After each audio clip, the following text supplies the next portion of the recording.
Locked On Podcast Network presents Locked On Sports Today.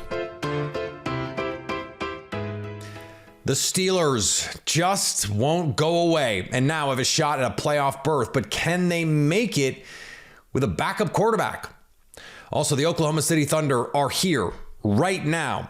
And whether it's the Bills or the Dolphins, neither one is a title contender. Today's episode is brought to you by FanDuel. Make every moment more. Visit FanDuel.com/lockedon to get started.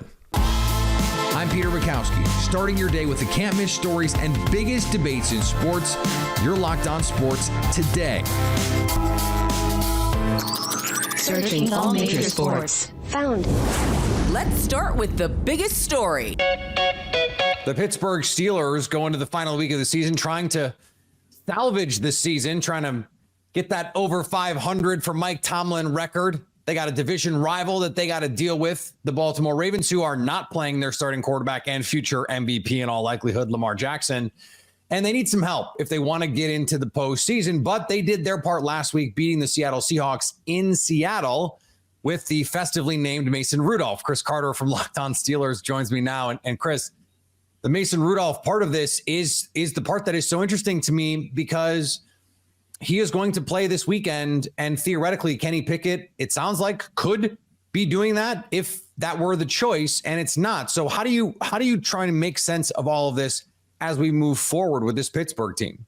Well, it does make sense when you look at Mason Rudolph in his 2 starts this year. The Steelers are averaging over 30 points a game. And it's just it was one thing when it was one game against Cincinnati. And then, according to everything we've understood, Kenny Pickett just wasn't able to practice until towards the end of last week before the Seahawks game. And they were like, look, he's missed a month already. He wasn't playing great when he was in there. Let's just let him rest. He can be the emergency quarterback, the number 3 guy. And, and if need be, he can shoot up his ankle and we could throw him in there at the last minute. But or he can just rest and he'll get healthy. And then if Mason doesn't play well against the Seahawks, he'll be ready for the Ravens. But then Mason Rudolph goes out there and delivers another 100+ passer rating. I think he was 112 against the Seahawks, and delivers a pretty good football to several different players, including George Pickens, who has over 300 receiving yards in his last 2 games. That's the difference right now. That bit of success has opened up the run game and shown, a lot of people have said all along, like about the Steelers run game, is that, hey, it's just that no one feared the passing game of the Steelers in a lot of the games, that they were just focusing on the run. And after just 1.5 games, you saw the Seahawks, who can't stop the run, have to be honest and kind of spread the field a little bit and defend a little bit of the pass. And that's when the Steelers were just running down their throats. Najee Harris, Jalen Warren combining for over 200 yards. I liken it very much to this, Peter. If you think back to when Ryan Tannehill came and boosted the Titans, Derrick Henry didn't have supreme numbers because everyone could focus on Derrick Henry. But as soon as Ryan Tannehill got there and he hits a couple deep balls, and then all of a sudden the passing game's just decent. It's not great, it's decent. Then teams had to play a balanced defense against the Titans, and Derrick Henry could get more space to run. Not that Najee Harris is Derrick Henry, but him and Jalen Warren as a duo, they are dangerous. And if you give them space to run and they're not being crowded at the line of scrimmage, they could hurt you. And that's what both the Seahawks and the Bengals have found out the last 2 weeks. This does, though, I think, raise the question, Chris, like, Mason Rudolph's been on this team, and Mason Rudolph was on this team when they drafted Kenny Pickett, and yet we are at a point now where it seems like he's just the better quarterback, or at least the more explosive quarterback. So what is there someone to hold to account for this mistake? Because it seems like, at least as we stand here right now, a mistake. I mean, that's the thing here, is that the Steelers look at this, and this guy, he's the 6-year vet on their roster, and I think a lot of people are still looking at maybe Kenny Pickett could still develop. He's in his 2nd year in the NFL. Mason Rudolph's 2nd year in the NFL. He was getting benched for Devlin Hodges, who was a professional duck color and not even in the NFL anymore. So maybe that's part of it. Please respect Duck Hodges. Yeah, please respect Duck Hodges, good old Devlin. But I think the bigger miscue was having Mason behind Mitch Trubisky, who, if Mason Rudolph played like this as a backup, in the Jaguars game when Mitch Trubisky came in the Cardinals game when Mitch Trubisky came in, or in the Patriots game or the Colts game that Mitch Trubisky started. The Steelers are probably not just in the playoffs, but they might be pushing Baltimore for a 1 seed, because you look at that 3-game stretch where they lost to the Cardinals, the Patriots, and the Colts, all 3 games that if you looked at earlier this season, that those should have been winnable games. They even win just 2 of those games. You're talking about this team not being 9-7 right now. They'd be 11-5. And this would be a different conversation on the season with just those 2 games alone, not including the Colts game the Steelers have. The Steelers have clinched a winning record with it being 9-7, but they're fighting to get into the playoffs. And if they win, they need help from either the Titans knocking off the Jaguars or the Dolphins knocking off the Bills. Either one of those with the Steelers win gets them in. If they lose, they got to hope the Jaguars still lose to the Titans, but they also have to hope the Broncos beat the Raiders. So lots of dominoes have to fall this weekend. But if they win, they win. They play the first game on Saturday. If they win, they can get it out. They can just watch on Sunday and just see what happens. Stay up to date all year on the Pittsburgh Steelers by subscribing to Locked On Sports Today and Locked On Steelers on your favorite podcast app and on YouTube. Thanks for making Locked On Sports Today your first listen. Coming up, the Thunder are a juggernaut. No, really. Before we get to why, we may have seen the last of Zach Wilson as a Jet. The NFL regular season is wrapping up, but there's still time to get in on the action with FanDuel, America's #1 sportsbook. Right now, new customers get $150 in bonus bets guaranteed when you place a $5 bet. That's $150 in bonus bets, win or lose. If you're thinking about joining FanDuel, what are you waiting for? The app is easy to use. There's a wide range of betting options, including spreads, player props, over-unders, teasers, and more. There's also weekly promos and boosts to give you plenty of opportunities to increase your payout. Saturday's Steelers and Ravens game will see a lot of Baltimore players resting. Because of that, FanDuel has the Ravens 4-point home dogs in the Tyler Huntley Bowl.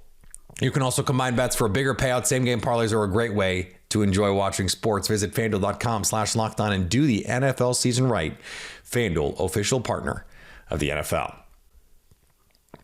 Locked On has launched the first ever national sports 24/7 streaming channel on YouTube. Locked On Sports Today is here for you 24/7, covering the top sports stories of the day with the local experts of Locked On, plus our national shows covering every league. Go to Locked On Sports Today on YouTube and subscribe to the first ever national sports 24/7 streaming channel. It looks like it's curtains for Zach Wilson with the Jets. He remains in concussion protocol and will miss the season finale against the Patriots. This will be the 3rd game in a row that Wilson has missed. New York could look for a new backup for Aaron Rodgers for next season. His coach Robert Saleh was non-committal when asked about Wilson's future with the Jets, saying, "We'll see." A lot of flashbacks to being a kid and asking my parents if we could go to Disney World this year. We'll see. Saleh went on to say, "We were hoping to give him that 1 year to watch Aaron play football and learn and grow with all the different things that come with the scheme." So, no, we're not going to Disney World. In a predictable move, the Baltimore Ravens will rest NFL most valuable player favorite Lamar Jackson in the regular season finale. This means Jackson will have at least a 19-day break before playing in the AFC divisional round. Ravens coach John Harbaugh announced Wednesday that Jackson would not play Saturday against the Pittsburgh Steelers, a game that has no playoff ramifications for Baltimore, who have sewn up that top overall seed. Of course, the rest versus rust argument is going to be something we have to talk about if Baltimore comes out flat in that divisional round. Miami Dolphins star receiver Tyreek Hill and his family are safe after firefighters responded to a large fire at his home. Nobody living at the Berkshire courthouse was harmed, according to Fire Marshal Robert Taylor. Team officials said Hill was made aware of the incident during Wednesday's practice and left to attend to the matter. Taylor said crews from Southwest Ranches in Broward County assisted with what officially was designated as a 2-alarm fire. Scary situation there. Glad everyone is okay. And on the hardwood, the Pelicans traveled north to take on the Timberwolves. Oh boy, was that a victory by the Pelicans against one of the best teams in the NBA, the best team in the Western Conference. And what's great about this is the Minnesota Timberwolves have been the top team in the Western Conference for over 45 days, I think. This is not a fluke of a Minnesota Timberwolves team. This is very much a signature victory for the Pelicans this season. We've seen them take care of worse teams like the Brooklyn Nets Nets the other night. But to go on the road when they landed in Minnesota at around 2 a.m, to come out and play like they did here in such an emphatic way, right? The stars played like stars. We'll get into Zion. We'll get into BI here, right? The role players stepped up again in a tough environment on the road. The Minnesota Timberwolves have only lost one other game at home this season. The Pelicans going and doing all of that when, look, they didn't win this. We weren't going to really be upset, but they go out and they just dominate that team. Coming into this 2023 NBA season, the Oklahoma City Thunder seemed poised to take that proverbial leap, maybe a trade or two, and they could be title contenders, maybe even. Well, don't look now, but they might not even need to make a trade. This team might just be good enough now to make a run in the Western Conference. They beat the Celtics 2 nights ago. They did fall to the Atlanta Hawks last night, a 141-138 thriller. They made a comeback in the fourth quarter because Shai Gilgeous-Alexander is just an absolute force right now. Rylan Stiles from Locked On Thunder joins me now. And Rylan, this team has exceeded even, I think, the most optimistic expectations for them this season. What do you think the biggest reason is as to why? You know, I think that when you look at this team, it's just unexpected to have Chet Holmgren, for example, come in after a massive injury. A Liz Frank injury is so detrimental to any athlete, but especially a big man. But to just come in right off of that and not need time to ease in, but instead he's played at an all-star caliber level through 30 games. Sure. He's made a winning impact from the first game of the year all the way through this point right now. So I have to give all signs to Chet, but also it's just so rare that you see SGA take another leap. He had a leap last year to be a 30-point-per-game scorer, first-team All-NBA. He's taken a massive leap as a playmaker and defender, leading the NBA in steals. And then everyone, for the most part, has tracked in the positive direction. You typically see guys slide off or regress or have slow starts. That's not been the case for OKC. Jalen Williams out of Santa Clara has been able to progress his way into a more on-ball role, which has really helped them in that second and fourth quarter to get SGA some rest without losing a ton in the scoring department. So I think that it's just, this is the best possible outcome for all of their top players. SGA becoming an MVP level player is his ceiling. Chet Holmgren in his first 30 NBA games playing like a all-star is better than you could have ever expected. Yeah. Off of that injury. And so when you get that in bulk and J-Dub becoming this scorer that he's become in his second season, of course you're going to have this high outcome result. And it's just all clicked for OKC. And they all really highlight each other. Like even going back to the Russell Westbrook, Kevin Durant days, it was a lot of your turn, my turn. At times it was a bit clunky. These guys complement each other's skill set because they can all play off ball. They can all play on the ball. They can all roll. They can all cut. They can all score. They can all shoot. They can all do what you need to play team basketball. And the selfless egos of theirs has really helped them out as well. And one of the biggest reasons why I think you can make the case, I'm going to ask you about this, that they are a potential finals team is oftentimes in the NBA, it comes down to who's the best player in the playoff series. And Shai Gilgeous-Alexander right now, you can make a credible case. He is the best guard in the league. He's averaging 31 points a game, shooting 55% from the floor. Guards don't do that. That's not a thing that happens. And for him to be this impactful on offense and defense, to go with, as you mentioned, all the complementary pieces, it's why in that 5-game win streak that was just snapped by the Hawks. Okay, let's forget about that for a second. They beat the Celtics. They beat the Nuggets, the defending champs, by the way, and the Timberwolves, who are the number one team in the Western Conference right now. So the pieces fit, but it seems like Shai taking that jump has been maybe the final piece here. Do you feel like they are ready to be a contender now, or is there an additional move or set of moves that you think they need to make? Yeah, I think that the only thing holding the Thunder back, if you go and you talk to people in the NBA, people who cover the NBA, the only real crutch that they lean on is their inexperience and is their age. Well, they can't fix that. Even if they made a trade for a more veteran-related player, you're not going to have enough time from the deadline to the end of the season to find your groove. And in all honesty, as much as you want to make this a Disney movie, you go trade for a 30-year-old, that doesn't magically make SGA have played 20 playoff games, or J-Dub have played 1 playoff game in his whole career. So it's not going to be some magical fix. But if inexperience is all you can lean on, this is a pretty good team. And at the end of the day, when the ball is thrown in the air, it's just basketball. So no matter if you played 100 playoff games or 1, it's just basketball. We've seen young teams make deep runs. We've seen teams led by younger players like Jason Tatum, whenever he led the Celtics all the way to the conference finals, make big runs. So SGA certainly can do that, because you're right. Whenever you shrink the rotations and you're playing your stars even more in the postseason, it's going to come down to who has the best player. And more often than not, the Thunder will have the best player. And then you go down the list and they're extremely competitive of who's the best number 2, who's the best number 3. The gap is not all that wide. And so when you have all those things factoring together, they certainly can make some noise this year. And you can also make the case that the last team to do it the way that they've done it, as young as they've done it, is the Oklahoma City Thunder. So we've seen a team not just do it, but do it in Oklahoma City. Marlon, appreciate the time. Thanks for having me. Stay up to date all year on the Oklahoma City Thunder by subscribing to Locked On Sports today and Locked On Thunder on your favorite podcast app and on YouTube. Coming up, is it the Dolphins or is it the Bills? It's neither. We'll tell you why.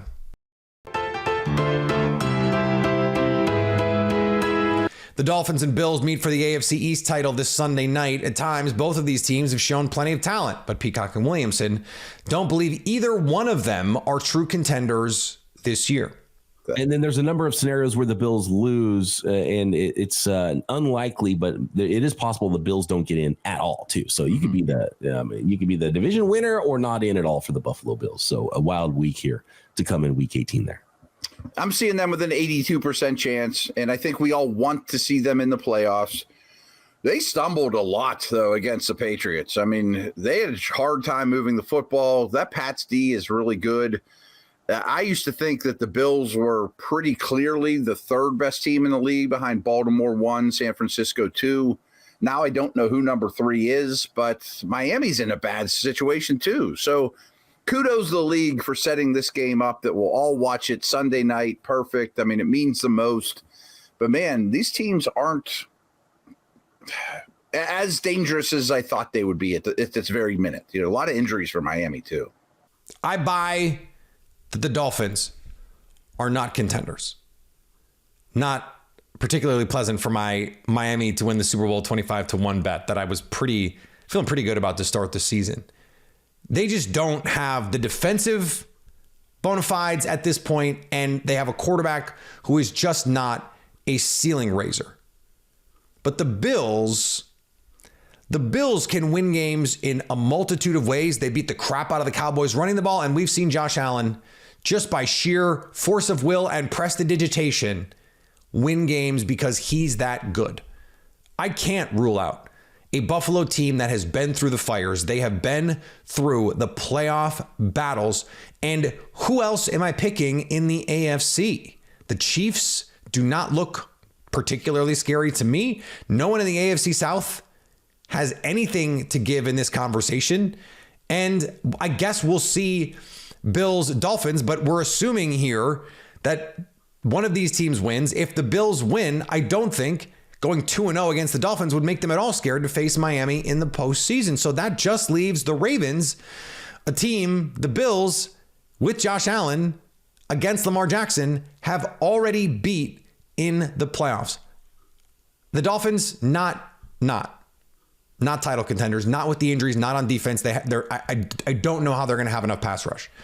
Josh Allen is a special player. And frankly, if they beat the Dolphins in impressive fashion this weekend, I think he should be the MVP, not Lamar Jackson. They are contenders.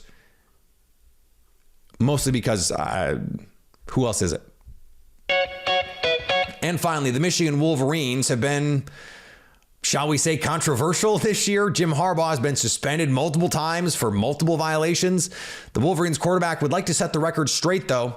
We did things the right way as players, JJ McCarthy said. It would be very unfortunate to not get recognized for all the hard work that we put in and everything we accomplished over this last year. For all the jokes that I've made at Jim Harbaugh's expense on social media, for example, he's absolutely right. JJ McCarthy is absolutely right. This is not a shot at the players who have done everything right, and they deserve everything that they have worked for. Locked On has launched the first ever national sports 24/7 streaming channel on YouTube. Locked On Sports Today is here for you 24/7, covering the top sports stories of the day with the local experts of Locked On, plus our national shows covering every league. Go to Locked On Sports Today on YouTube and subscribe to the first ever national sports 24/7 streaming channel. Coming up on the next Locked On Sports Today, what's going on with the Sacramento Kings? So at least until tomorrow, stay locked on sports today. Locked On Podcast Network presents Locked On Sports Today. For more episodes of Locked On Sports Today, go to our video on demand. Click on Sports at the top of your screen. There, you'll find past episodes of Locked On Sports Today, plus other Locked On shows on demand.